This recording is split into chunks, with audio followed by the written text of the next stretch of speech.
ओम शांति।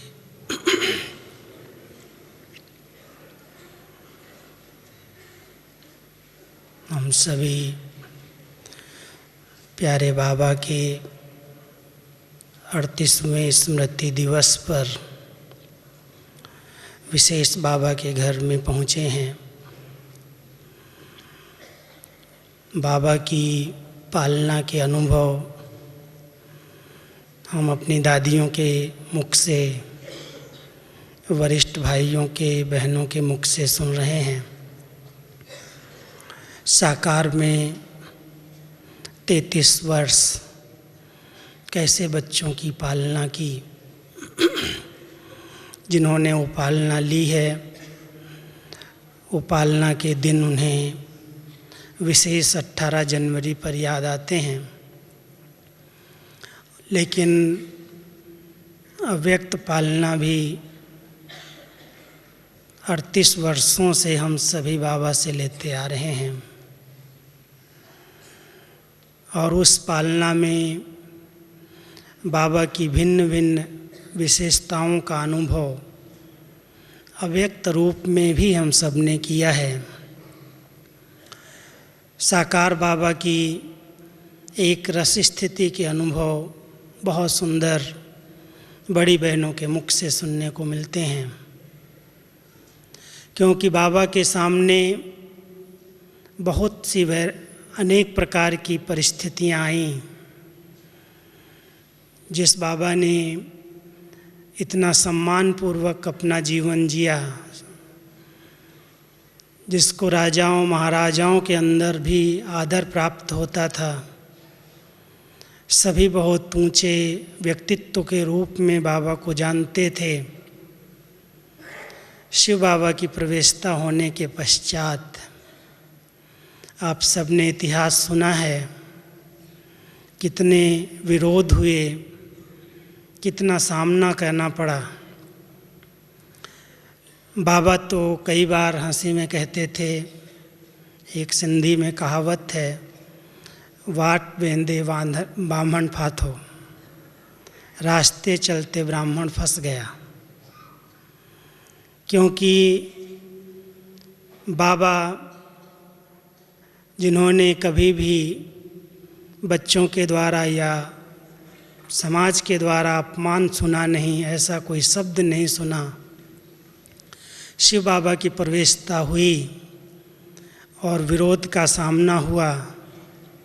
विशेष करके जब शिव बाबा ने कहा, गीता के महावाक्यों के आधार पर, काम और क्रोध नरक के द्वार हैं, तो ये महावाक्य सुनते ही जिन्होंने अपने जीवन में पवित्रता की धारणा की, और विशेष करके कुमारियों ने, माताओं ने छोटी उम्र में जब दृढ़ता से संकल्प ले लिया कि भगवान कह रहा है कि तुम्हें पवित्र रहना है, काम महाशत्रु है, तुम्हें विष का प्याला न पीना है न पिलाना है, तो बाबा की इस श्रीमत को माताओं बहनों ने इतनी दृढ़तापूर्वक पालन किया, जिसके फलस्वरूप परिवारों के अंदर अनेक प्रकार के झगड़े होने लगे। और उन झगड़ों का मूल कारण सभी ने सोचा कि दादा कोई कलकत्ता से जादू सीख कर के आए हैं और वो हमारी कन्याओं माताओं को भड़का रहा है, अपने में फंसा रहा है। इसलिए बाबा का बहुत विरोध किया। वो इतिहास तो आप सब ने पढ़ा भी होगा और दादियाँ बहुत विस्तार पूर्वक सुनाती हैं। उसमें भी बाबा कितना अचल, अडोल और एक रस स्थिति में रहे, हर प्रकार का सामना करते हुए। संपूर्ण एक बाबा, दूसरा न कोई। बाबा के ऊपर इतना संपूर्ण निश्चय था जो कोई भी बात बाबा की स्थिति को हिला नहीं पाई। कल हमारी मीटिंग के बीच में ग्राम विकास प्रभाग के भाई बहनों के सामने एक बहुत छोटा सा और सुंदर अनुभव हमारी मोहिनी बहन जी ने सुनाया और वो बहुत दिल को लगने वाला था। एक बार बाबा मधुबन से आबू से अमृतसर के लिए गए और अमृतसर में नई क्लास थी। एक भाई बहुत समय से ज्ञान में आता था, उसकी युगल बहुत एंटी थी और इतनी एंटी थी जो बहुत गालियाँ देती थी, पति को बहुत तंग करती थी। कहने लगी कि जब वो क्लास के लिए आता था तो उसके सारे कपड़े उठा करके पानी में भिगो देती थी, जाएगा कैसे। तो इस प्रकार से बहुत विरोध करती थी अपने लौकिक पति का। तो जब बाबा वहाँ अमृतसर में क्लास करा रहे थे तो क्लास के बीच में आ गई और क्लास के बीच में बाबा को सभा के बीच में गालियाँ देना शुरू कर दिया और इतनी बहुत ज़्यादा गालियाँ दी जो गाली देते देते बेचारी थक गई और बाबा उसकी तरफ देखता रहा और बाबा बोला, बच्ची को पानी पिलाओ। पानी भी पिलाया गया, लेकिन पानी भी उसने गुस्से में पिया और फिर गुस्से में पानी ले करके पी करके गिलास फेंक दिया और फिर से गाली देने लगी। तो बाबा ने कहा, बात क्या है आखिर। तो फिर उसने अपने पति की ओर इशारा किया कि ये मेरा कहना नहीं मानता है। तो बाबा ने कहा, अच्छा अपने पति को ले जाओ यहाँ से। तो उसका पति जाने के लिए तैयार नहीं था। उसने कहा, ये सुधरने वाली नहीं है, ये बहुत तंग करती है। लेकिन बाबा का कहना माना और वो गया। कुछ दिन उसके साथ रहा, फिर भी झगड़ा चलता रहा क्योंकि मूल बात तो प्योरिटी की थी, उसकी और कोई गलती तो थी नहीं। लेकिन धीरे धीरे उसके मानसिक स्थिति में बाबा की ऐसी अचल अडोल और एक रस स्थिति देखने से उसके जीवन में परिवर्तन आया और आखिर वो अभी तक दोनों ही ज्ञान में चलते हैं। ऐसा बहन जी ने अपना अनुभव सुनाया। तो बाबा का विरोध, बाबा को कितनी बच्चों के द्वारा, समाज के द्वारा कितनी गालियाँ सुननी पड़ी, कितना सहन करना पड़ा, कितना समाना पड़ा, लेकिन कैसे बाबा अपनी एक रस स्थिति बना करके रहे। कितना अखबारों में उल्टा छपा, कितना विरोध हुए, आप सभी जानते हैं।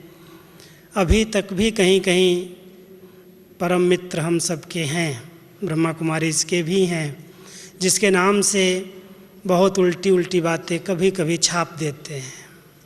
अभी तो बहुत कम हो गया है, लेकिन शुरू में जब हम लोग बाबा के पास आए हैं उस समय भी बहुत विरोध थे और बहुत सुनना पड़ता था।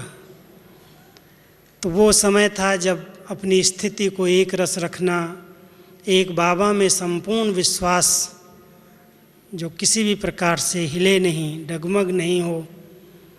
तो बाबा ने अपने जीवन से वो एक रस स्थिति का एग्जाम्पल प्रस्तुत किया और अभी हम सबको कह रहा है कि बच्चे समान बनो, कदम पर कदम रख कर के ब्रह्मा बाप को फॉलो करो। तो कई बाबा के बच्चे कह देते हैं, हमने तो साकार को देखा ही नहीं है, लेकिन साकार संपूर्ण रूप में अभी हम सब के सामने है, कहीं गया नहीं। उसी का यज्ञ है, उसी की पालना है, उसी की पढ़ाई हम पढ़ रहे हैं और उसी की छत्र छाया में ये परिवार दिन प्रतिदिन बढ़ रहा है। आज भी ब्रह्मा कुमार और ब्रह्मा कुमारी ही पैदा हो रहे हैं, कोई बहन के नाम से, कोई दादी के नाम से रचना नहीं हो रही है। तो ब्रह्मा बाबा की हाजिरी में ही ये सब कुछ हो रहा है, सिर्फ इन स्थूल नेत्रों से वो छिप गया है।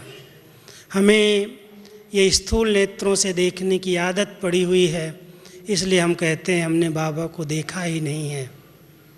लेकिन बाबा की चरित्र भूमि, बाबा की कर्म भूमि, बाबा की इस बेहद भूमि पर आप सबको बाबा की हाजिरी का अनुभव होगा। हम आप सबसे एक बहुत दिल से रिक्वेस्ट करते हैं कि ऐसे दिन पर आप सभी आए हो, 18 जनवरी का कल दिन है, बाबा की हाजिरी का अनुभव करना। हर जगह पर जैसे बाबा हाजिरा हजूर है, चाहे बाबा के चित्रों के सामने, बाबा के कमरों में आप जाएंगे, झोपड़ी में जाएंगे, कहीं पर भी बाबा की स्थानों को देखेंगे, तीर्थ स्थानों का चक्कर लगाएंगे, कैसे बाबा करन करावन हार बन करके सब कार्य कर रहा है, करा रहा है, उसकी छत्र छाया में सब कुछ हो रहा है। और वो बाबा अपनी अथक सेवाएं अभी तक भी हम बच्चों को दे रहा है।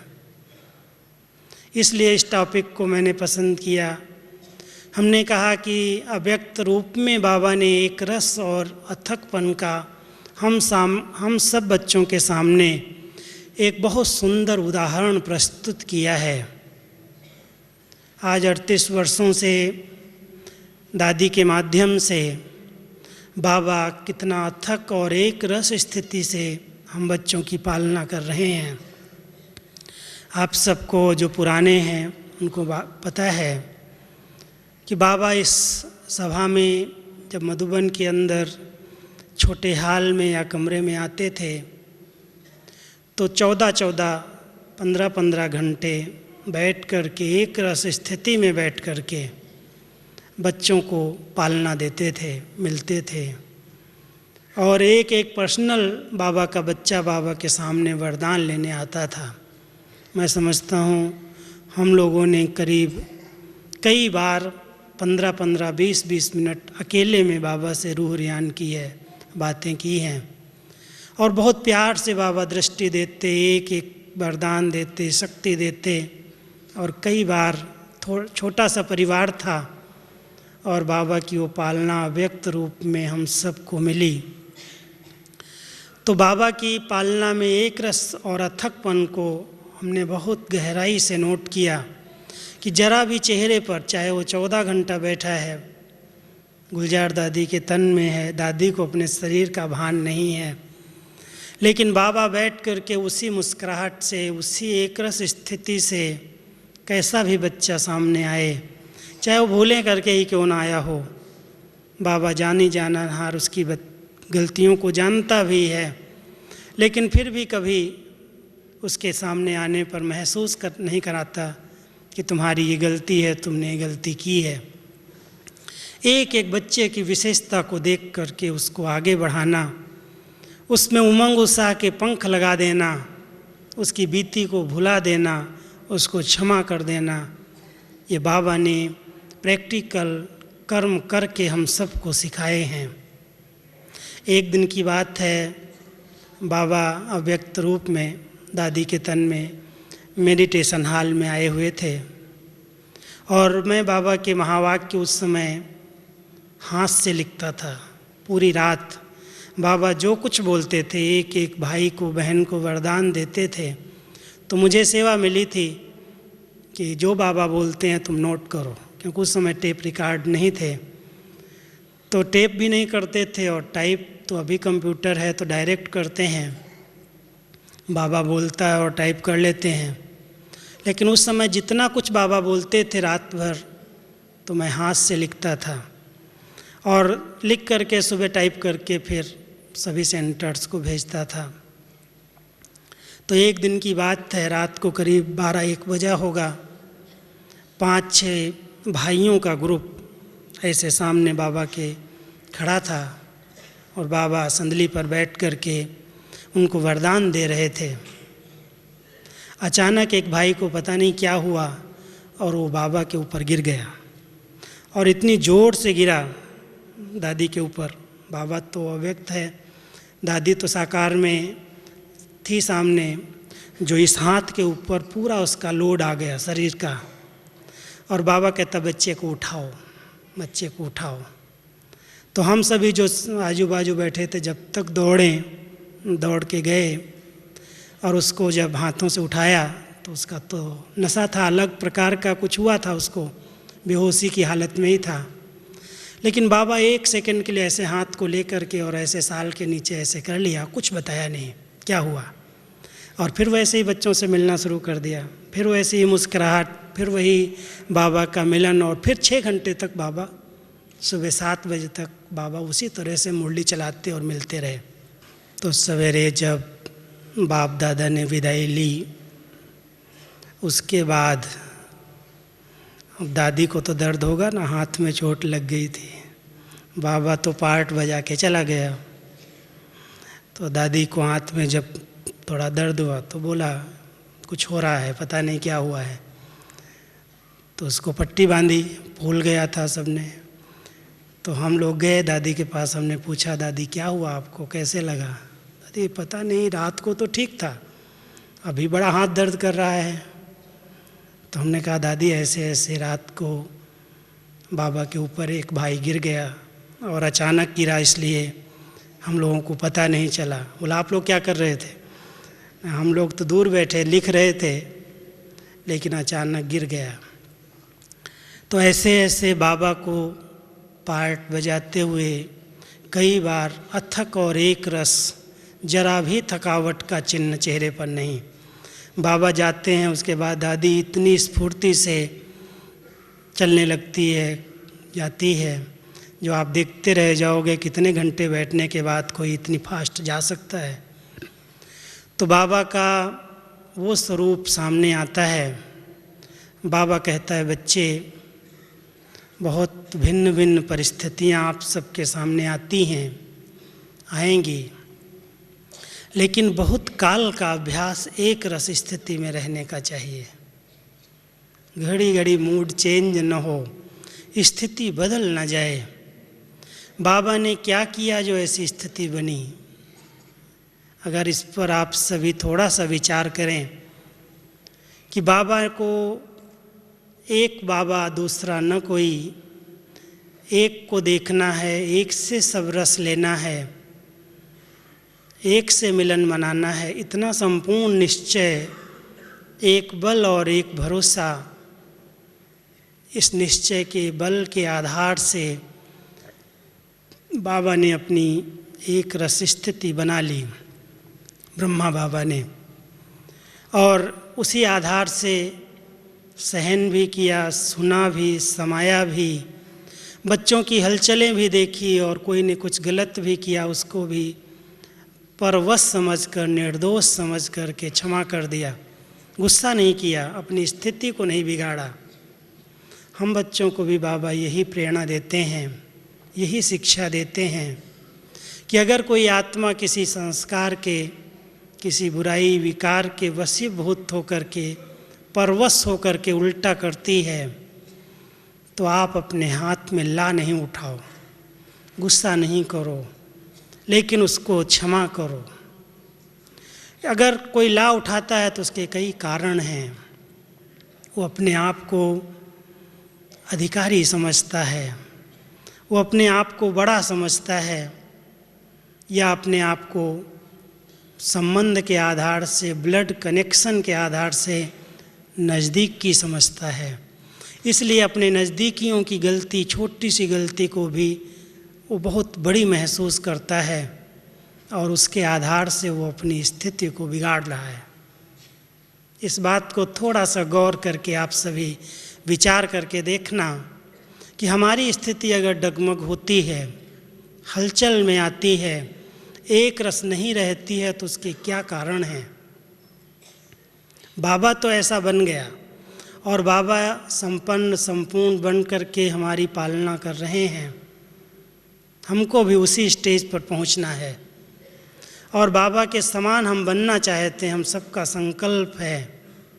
तो कल के दिन ये वरदान बाबा से हम सभी लें कि बाबा, जैसे आप अपनी स्थिति को एक रस रखते हो, जरा भी चेहरे पर भी स्थिति का प्रभाव नहीं आता। ऐसा नहीं चेहरा बदल जाए, चेंज हो जाए, सिलवट आ जाए, थकावट का अनुभव हो, क्योंकि अंदर की स्थिति का दर्पण ये चेहरा है। जो कुछ होता है अंदर चलता है। आप कितना भी छिपाएं, बताएं या न बताएं, लेकिन चेहरा ज़रूर बता देता है। चेहरे पर वो चिन्ह दिखाई देते हैं कि हमारे अंदर की स्थिति क्या है। तो हम सभी अगर अपनी स्थिति को एक रस बनाना चाहते हैं, अच्छे से अच्छी बनाना चाहते हैं, तो कुछ बातें जो हम ध्यान पर रखते हैं और बाबा ने हम सबको पढ़ाई भी हैं, वो कुछ बातें हम आपके सामने रखते हैं। क्योंकि ज्ञान सबके पास है। बाबा कहता है मेरा एक एक बच्चा नॉलेज फुल बन गया है, फुल है सबके पास, कमी नहीं है। ड्रामा का भी ज्ञान है, नथिंग न्यू का भी ज्ञान है, पार्ट का भी ज्ञान है, लेकिन उसका स्वरूप बनना, उसका अनुभवी बनना, उसको अच्छी तरह से चिंतन में ले आना, क्योंकि स्थिति का आधार स्मृति है। जिस स्मृति में हम अधिक समय रहते हैं, स्मृतियाँ कैसे रहती हैं, उसका आधार चिंतन है। जो चिंतन आत्मा करती है, जो उस प्रकार का उसका सोच और विचार चलता है, वैसी उसकी स्मृतियाँ बन जाती हैं। और स्मृतियों के आधार से अगर वो व्यर्थ और नेगेटिव हैं, अगर किसी के परदोष पर चिंतन की सोचने की आदत पड़ी हुई है, तो स्मृतियाँ भी वैसी ही बन जाती हैं और उसका परिणाम, उसकी स्थिति भी बार बार नीचे ऊपर हलचल में आती है। इसलिए हमारा चिंतन पहले चेंज होना चाहिए। चिंतन को चेंज करने के लिए बाबा पढ़ा रहा है, मुरली रोज़ सुना रहा है, रोज़ कहता है बच्चे रेगुलर पढ़ो, एक दिन भी मुरली मिस नहीं करो। भले रिवाइज कोर्स है, कई बार रिवाइज हुआ है, भले आपको लगता है कि ये तो हमने सुना हुआ है, रिपीट हो रहा है, लेकिन वो स्थिति नहीं बनी है, वो स्वरूप में नहीं आया है। इसलिए उसको बार बार सुनना, बार बार पढ़ना, जिससे वो स्वरूप बन जाऊं। तो जितना आत्मा उस स्वरूप में स्थित रहती है, उसकी स्थिति अच्छे से अच्छी बनती जाती है। दूसरों के विशेषताएं क्या हैं, उनके गुण क्या हैं। आज बाबा अगर अपने बच्चों की कमियां देखता, इस बारी भी अव्यक्त बाबा ने कहा खास 31 तारीख को भी, कि आप बच्चों में कोई कम गलतियां, कम पाप नहीं किए, लेकिन बाबा ने सबको माफ़ किया, क्षमा किया, अपना बना लिया। 63 जन्मों के पापों की गठरी को देखा नहीं, भुला दिया। बच्चे निर्दोष हैं, इन्होंने बुराइयों और विकारों के वश गलत काम किए हैं, ये मेरे बच्चे हैं। कितनी ऊंची भावना रखी, और उस ऊंची भावना से हम सबको, पतितों को बदल करके फूल बनाया, पावन बनाया। इतनी शुभ भावना ने बाबा की, इतना रहम और क्षमा भावना ने हम सब बच्चों को परिवर्तित किया है। और उसको देखते हुए, क्षमा करते हुए, बच्चों को हलचल में देखते हुए बाबा चल रहा। बाबा हलचल में नहीं आया। बच्चे कुछ गलत कर रहे हैं तो बाबा भी हलचल में आ जाए।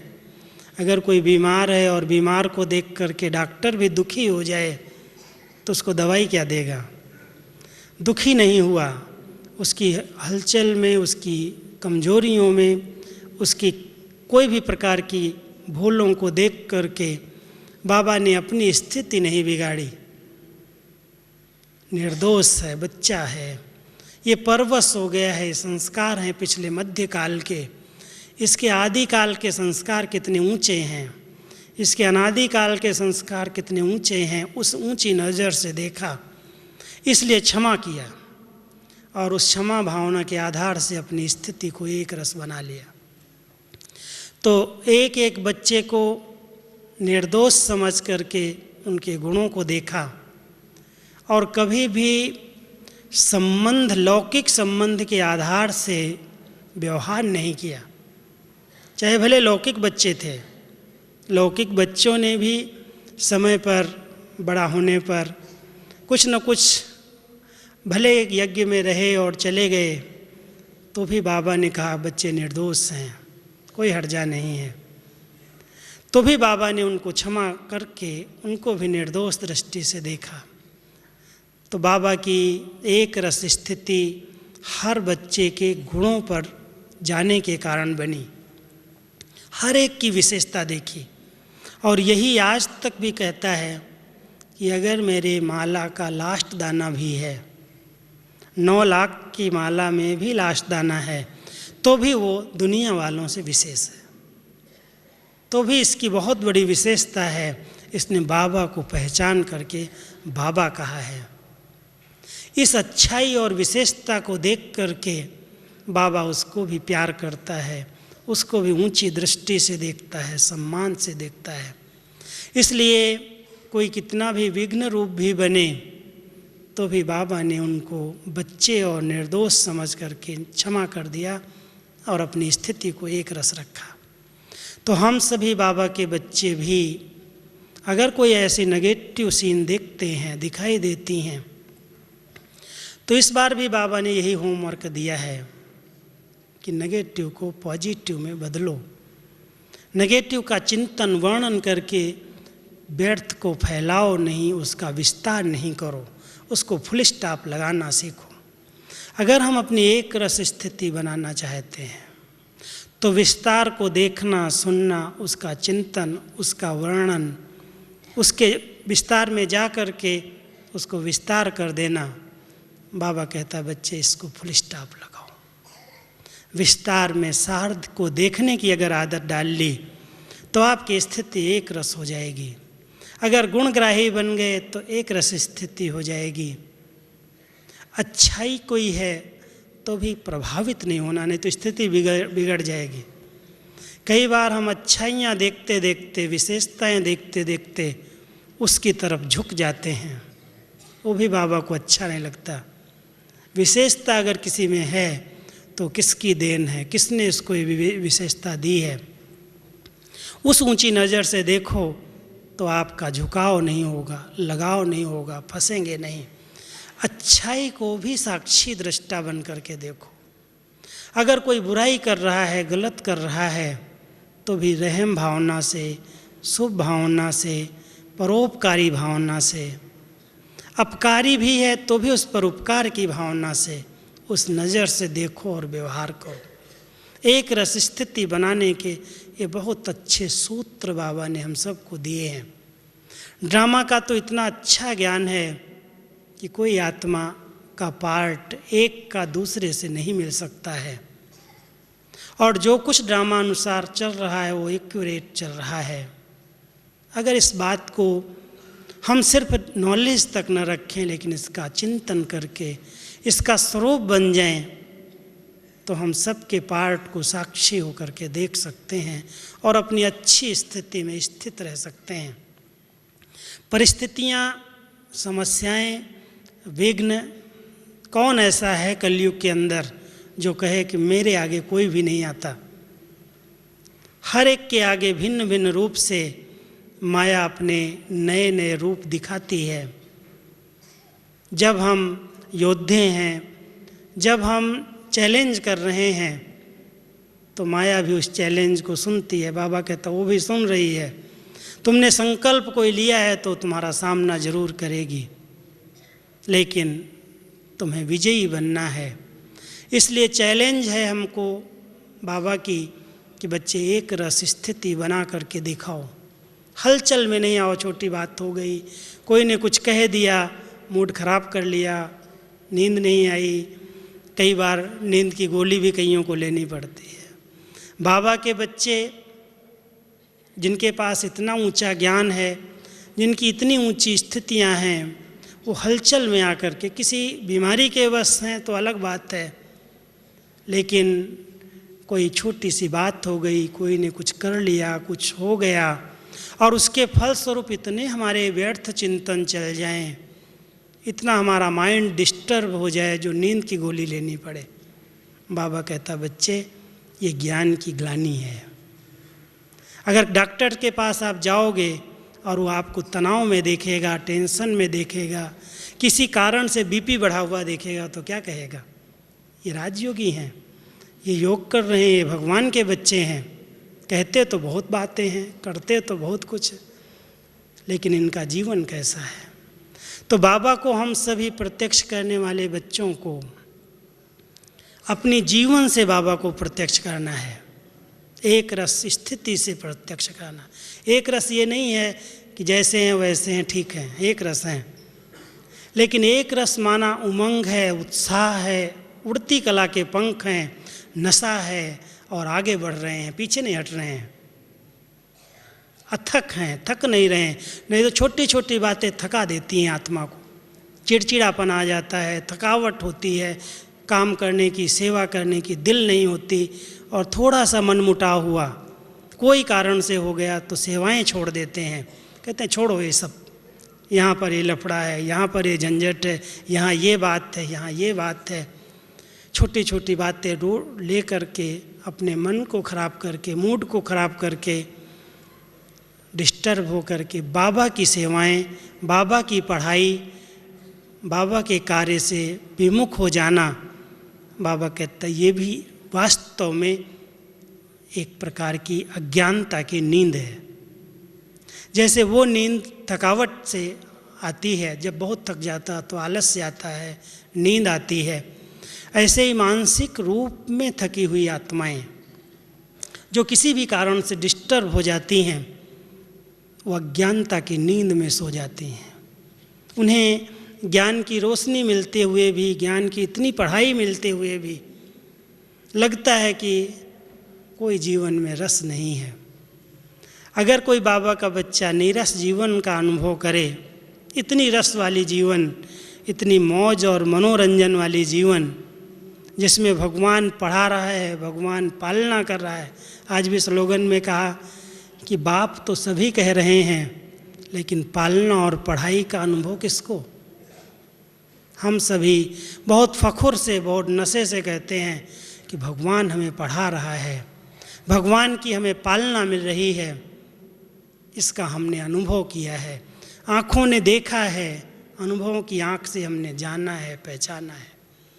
जब इतना ऊंचा जीवन हम सबको बाबा ने दिया है, पवित्र बनाया, निर्विकारी बनाया, स्वच्छ बनाया, निश्चिंत निश्चल बना दिया, तो हम सभी अपने उस ऊंचे सुमान से, अपनी स्थिति से एक रस स्वरूप में स्थित रह करके, बातें भले भिन्न हों, संस्कार भले भिन्न हों, कोई कुछ भी हमें बोले, लेकिन अगर मैं श्रीमत के प्रमाण चल रहा हूँ, स्थिति को हिलाने वाली केवल 3 बातें हैं। वो एक है मन मत। कई बार हम बाबा की श्रीमत में अपनी मन की मत को ऐड कर देते हैं। बाबा तो कहता है 8 ही पास होंगे, सब तो पास होंगे नहीं। बाबा तो कहता सजाओं से केवल 8 या 108 ही छूटेंगे, बाकी सबको खानी पड़ेंगी सजाएं। कुछ एक बाबा की बातों को हम ढाल के रूप में बना लेते हैं, और वो ढाल के रूप में बाबा की बातें हमारे लिए पुरुषार्थहीन बना देती हैं। इसलिए हम सभी बाबा की इस बातों को लेकर के रेस करें, न कि अलबेले हो जाएं। हो जाएगा, बन जाएंगे, क्लब पहले बने होंगे तो बन जाएंगे, ऐसी ऐसी भाषा आलस्य और अलबेलेपन की निशानी है। इसलिए हम सभी बाबा के बच्चे बाबा की बताई हुई शिक्षाओं को, श्रीमत को कभी भी उसमें मन मत ऐड न करें, नहीं तो स्थिति एक रस नहीं बन सकती। दूसरा, देहाभिमान की मत। बॉडी कॉन्शियस में जब आत्मा आती है तो कर्म इंद्रियों से कोई न कोई भूल करती है, और कर्म इंद्रियों की अधीनता उसकी स्थिति को एक रस रखने नहीं देती। तीसरी, शूद्रपने की मत। शूद्रों की मत कहें या शूद्रपने की मत, जो हमें शास्त्रों से, व्यक्तियों से, विद्वानों से या संबंधियों से मिल रही है। ऐसा करोगे तो ऐसा हो जाएगा, ये क्यों कर रहे हो, ऐसा क्यों कर रहे हो, अनेक प्रकार के क्यों, क्या, कैसे के व्यर्थ के प्रश्न डाल देते हैं, और हम उन प्रश्नों में उलझ जाते हैं। शूद्रपने की मत का प्रभाव पड़ जाता है, आत्मा एक रस स्थिति में नहीं रह सकती। अगर ब्लड कनेक्शन के वशीभूत हम एक दूसरे से संबंध निभाते हैं, बाबा ने हम सबको कहा है कि आप सभी ब्राह्मण बने हो इसलिए मर्जीवा हो, आपका ये अलौकिक बर्थ हुआ है, अलौकिक जन्म है, इसलिए कभी भी ये मेरा बहुत नज़दीकी संबंधी है, इसके साथ मेरा ब्लड कनेक्शन है, इसकी गलती मेरे से सहन नहीं होती। इस प्रकार की जो भाषा का प्रयोग है ये ब्राह्मणों की भाषा नहीं है। सच्चे ब्राह्मण कोई भी ब्लड कनेक्शन नहीं रख सकते हैं, उनका कनेक्शन केवल सेवा का है, संबंध हमारा सेवा से है। इसलिए बाबा ने जो एक रस स्थिति बनाई, बच्चों के दुख में, लौकिक के भी दुखों में दुखी नहीं हुआ, अलौकिक के दुखों को भी देख करके बाबा ने साक्षी स्थिति से एक रस स्थिति में रहा। यहाँ तक बाबा के सामने जब मम्मा ने शरीर छोड़ा था, मुझे वो मुरली मम्मा की, जिस दिन बाबा ने के सामने मम्मा का पार्थिव शरीर रखा था, उस दिन बाबा ने जो मुरली सुनाई है, आप सबको याद होगी, 2 साल पहले वो रिवाइज़ की थी हमने वो मुरली। मम्मा का शरीर सामने है और बाबा मुरली चला रहा है, इतना निश्चिंत, इतना बेफिक्र, इतना एक रस। यज्ञ मदर जो इतनी बच्चों की पालना करने वाली, जिसके लिए बाबा कहता था ये तो बच्ची जा ही नहीं सकती है पहले, वो अचानक शरीर छोड़ दे और वो सामने रथ हो, शरीर हो पार्थिव, और बाबा की बेधड़क मुरली चल रही हो, बच्चों के अंदर बल भर रहा हो, बच्चे तुम्हारी माँ कभी जा ही नहीं सकती है, माँ तो ये जगदम्बा शरीर के रूप से है, लेकिन तुम्हारी असली माँ तो ब्रह्मा माँ है। इस प्रकार से बाबा ने वो मुरली चलाई है जो बच्चों के आंसू आने नहीं दिए। कोई बच्चा एक भी आंसू नहीं बहा पाया जब तक बाबा सामने थे। अब आप समझ सकते हो, जो इतना प्यार जिससे था, माँ के रूप में जिन्होंने पालना ली, वो सामने शरीर छोड़ करके हो और बाबा इतना चैलेंज से मुरली चला रहे हों, बच्चों को एक रस स्थिति में स्थित कर दिया।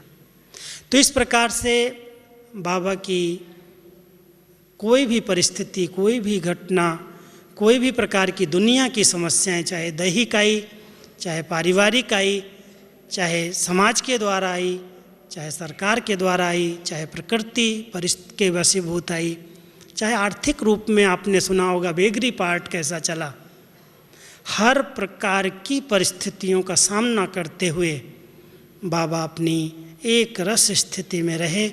और अब हम बच्चों को यही पाठ पढ़ा रहे हैं। बच्चे, बहुत काल की ये स्थिति आपकी चाहिए। अंत काल में वही स्थित रह सकेगा जिसने बहुत काल इस बात पर अटेंशन रखा है। तो हम सभी कल का दिन कैसे मनाएंगे? अव्यक्त दिवस है, स्मृति दिवस है, विशेष दिन है। इसलिए हम सब इस वरदानी दिन को इतना साइलेंस से मनाएं, बाबा की हाजिरी का सवेरे अमृत वेले से अनुभव करते हुए वरदान लें, सकाश लें और बाबा को बस यही कहें, बाबा अब तो मुझे अपनी एक रस अथक अचल अडोल स्थिति में स्थित रहना है। कितनी भी संसार की विकट परिस्थितियां क्यों ना आ जाएं, हमारे सामने ही दुख के पहाड़ क्यों ना आ जाएं, लेकिन ये स्थिति मेरी प्रॉपर्टी है, इसको मैं हिलने नहीं दूंगा। आपका हूँ, आपका होकर के रहूँगा, अपनी सोल कॉन्शियस स्थिति में रहूँगा, अपने अकाल तख्त से मैं नीचे नहीं उतरूँगा। ये हमारा सबका तख्त बाबा ने जो दिया है, इस तख्त पर बैठने का अभ्यास और अनुभव तो करो। ये बॉडी कॉन्शियस के रस इतने आकर्षित कर लेते हैं, बोलने का इतना रस, एक बोलने लगेगा 10 लोग चूँ चूँ करने लगेंगे, लेकिन अकाल तख्त पर बैठने का रस लो। कम से कम कल का